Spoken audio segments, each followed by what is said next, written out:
Namaste, children. Today's session is revision session. This is revision for half-yearly examination. In this revision, we will see Chapter 1, Chapter 2. Chapter 1 Operating System and Graphical User Interface. Chapter 2 Number System and Introduction.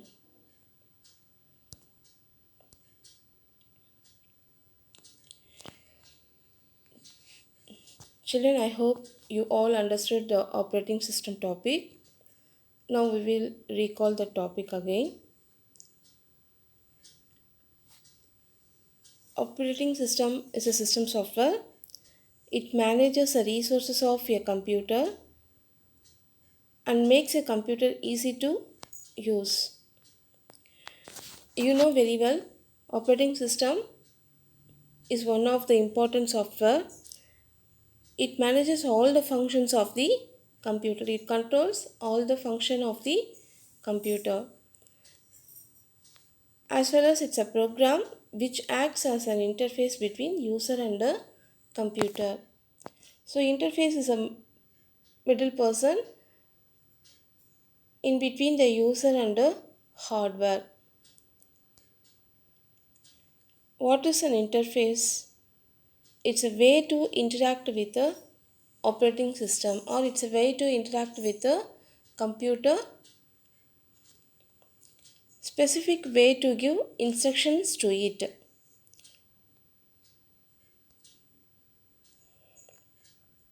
So all the works can be performed through the interface. So here the interface CUI and GUI, it is broadly classified into two types. First one is CUI, character or command user interface. In this interface, user can interact with the computer through commands. Everything, all the tasks can be performed by the commands. So user have to type the commands at the command prompt. GUI is graphical user interface. It allows users to interact with the electronic devices through graphical icons. So in this GUI, a user need not to type any command. Everything is available on the screen as a graphical icons. Just he can select the icons with the help of mouse to perform the task. So here some advantages also given. GUI has some advantage, that is easy to use because need not to remember any complicated commands. And second thing, everything is placed on the screen. Everything visually presented on the screen. It's graphical oriented, so it makes a screen very attractive. And in case of CUI, nothing will not be available on the screen. Just simply the task performed by giving the commands, by typing the commands at the command prompt. Okay. Next we will see the functions of operating system. Program execution, handling input and output operation, manipulation and error detection and handling, resource allocation, accounting, information and resource protection. So these are the functions or features of operating system. So operating system is responsible for executing or running a program, and operating system handling the input and the output operations. Whatever we give input, it is handled by operating system. It's manipulated by operating system. Next, manipulation of file system. All the files are manipulated by operating system. error detection and handling, and the resources also allocated by operating system, accounting, information under resource protection. Okay, these are all the functions of operating system. Types of operating systems are single user, multi-user, multi-processing, multitasking operating system, and multi-threading operating system. Here single user operating system is a operating system. It allows single user to use a computer. Single user operating system is a computer with an operating system that supports single user at once. Example for this operating system is Windows DOS, Microsoft DOS, Windows 3.1, Windows 95. These are the single user operating system. And multi-user operating system means allows multiple users to use the same computer at the same time. Example for this Linux, Unix, Windows 7, 8, 10, Windows NT, and Windows Vista. Multi-processing operating system. It is an operating system capable of supporting and utilizing more than one computer process is known as multi-processing operating system.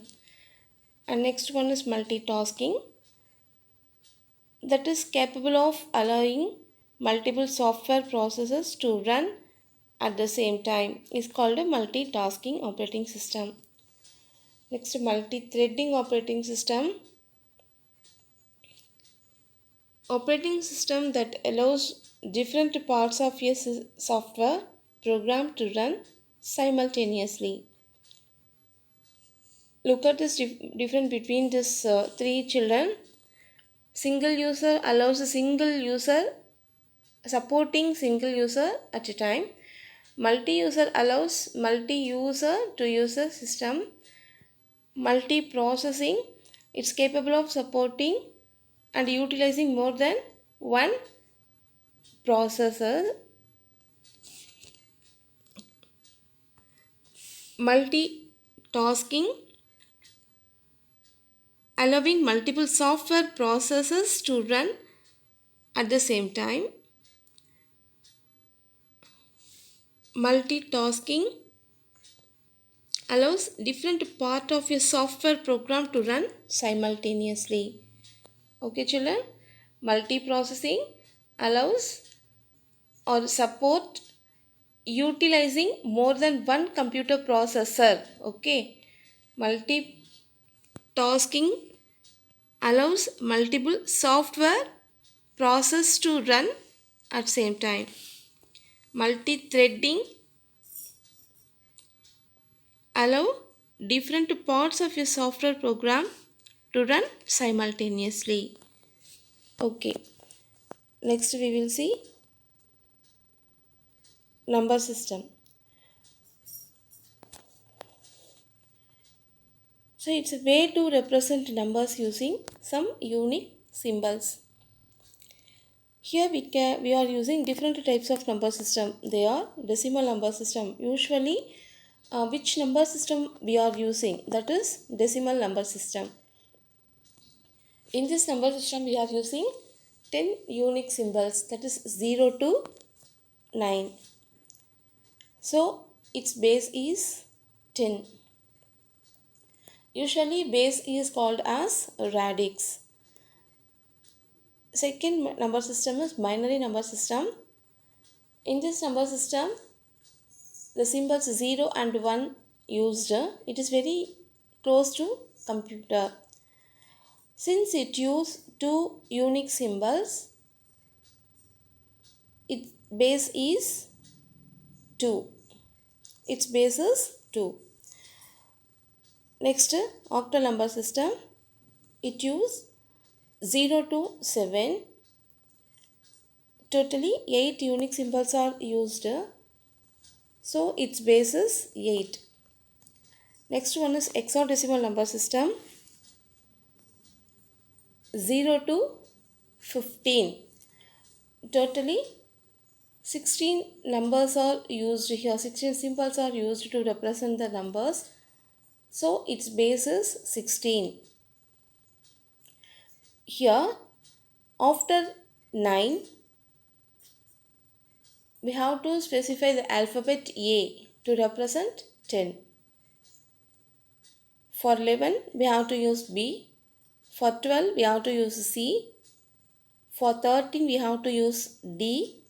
For 14 we have to use E. For 15 we have to use F.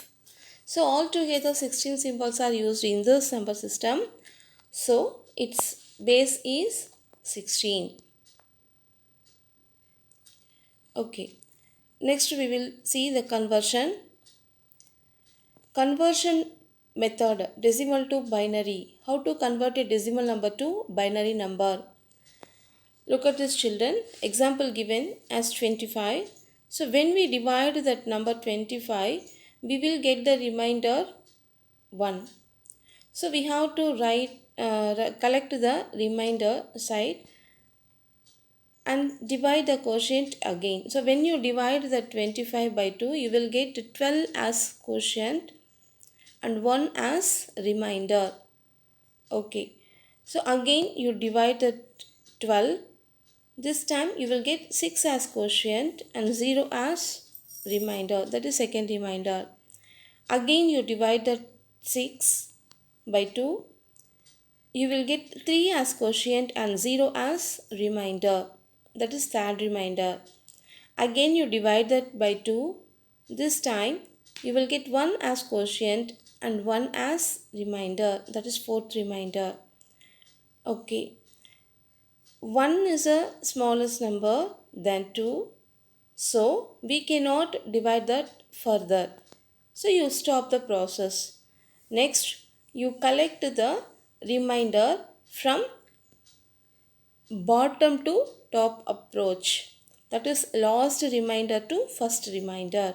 Okay. So when we collect the remainder, we will get the result as 11001. Okay. So this is binary equivalent of given decimal number, that is 25. So 25 is equal to 11001. This is a binary equivalent of 25.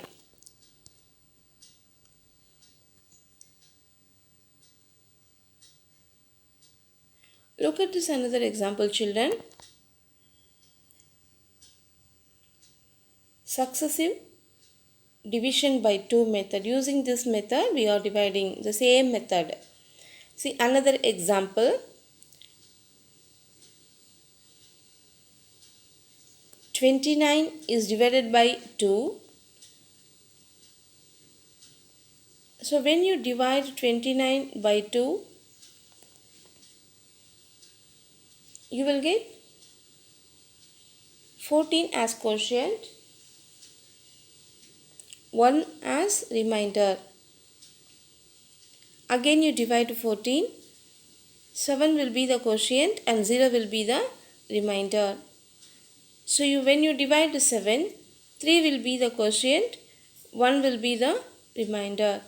Again you divide 3, 1 2s are 2, isn't it? So 1 will be the quotient and 1 will be the remainder. Then after that we cannot divide, so stop the process. Then collect the remainder from bottom to top. That is 11101. So the binary equivalent of 29 is 11101.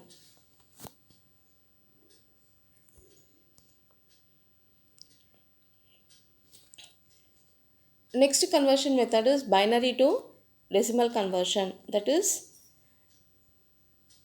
binary number is given here. We have to convert that binary number into its decimal form, decimal equivalent. 10101.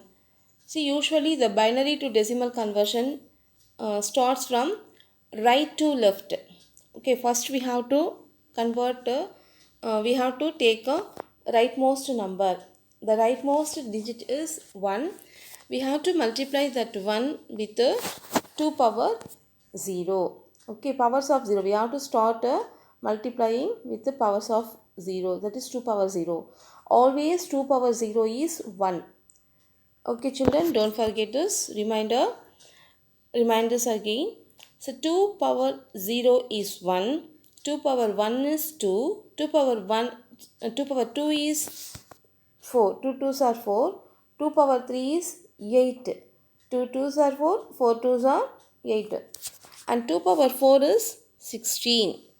Now you multiply this value with the given binary digits. So the rightmost digit is 1. 1 into 2 power 0. 2 power 0 is 1. So 1 into 1, 1. Okay. Next one is 0. 2 power 1 value is 2.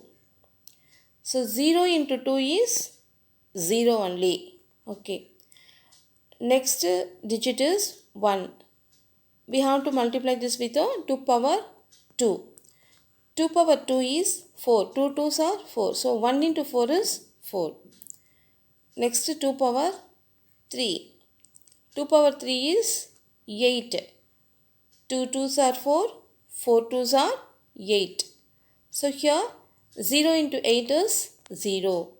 The last digit is binary number. The last binary number is 1. Here the power value become 2 power 4. So 2 power 4 value is 16. 2 2s are 4, 4 2s are 8, 8 2s are 16. So 4 times of 2 we have to multiply. Okay. So 2 power 4 is 16. Here the binary number is 1. So 1 into 16 equal to 16. Okay. Now you add all these number together. So the sum of this decimal number is 16 plus 4 20, 24 plus 1 21. So 21 is the equivalent decimal number of given binary number, that is 10101. Okay. We'll see another example, children. Here the binary number is given as 10001. The same method. The rightmost number, we start from rightmost number. So the rightmost number is multiplied with 2 power 0. 2 power 0 is 1. So 1 into 1, 1. Next 2 power 1, that is 2. 0 into 2, 0. Next 2 power 2, that is 2 2s are 4. 4 into 0, 0. Next 2 power 3, that is 8. 8 into 0, 0. Next 2 power 4, that is 16. 16 into 1, 16. Okay, now you add all this number. The sum of this number is 16 plus 0 plus 0 plus 0 plus 1 is 17. So 17 is a binary equivalent of 10001. See another example, children. Here 1110. The rightmost number is 0. We have to start converting process from right side. So 0 into 2 power 0. Always we have to start with 2 power 0. Okay, so 2 power 0 is 1. So 0 into 1 is 0. Next 2 power 1 is 2. 1 into 2 is 2. Next 2 power 2 is 4. 1 into 4 is 4. Next 2 power 3 is 8. 1 into 8 is 8. So now you add all this number. The sum of these numbers are 2 power 4 is 6. 6 plus 8 is 14. So 14 is a equivalent decimal value of given binary number 1110. Okay, children. I hope you all understood the topic. One more time, take your book and revise the lecture video what I have given already for these 2 chapters, and revise all the worksheets and notes whichever given already, and revise this lesson and prepare well for half-yearly examination. Thank you, children.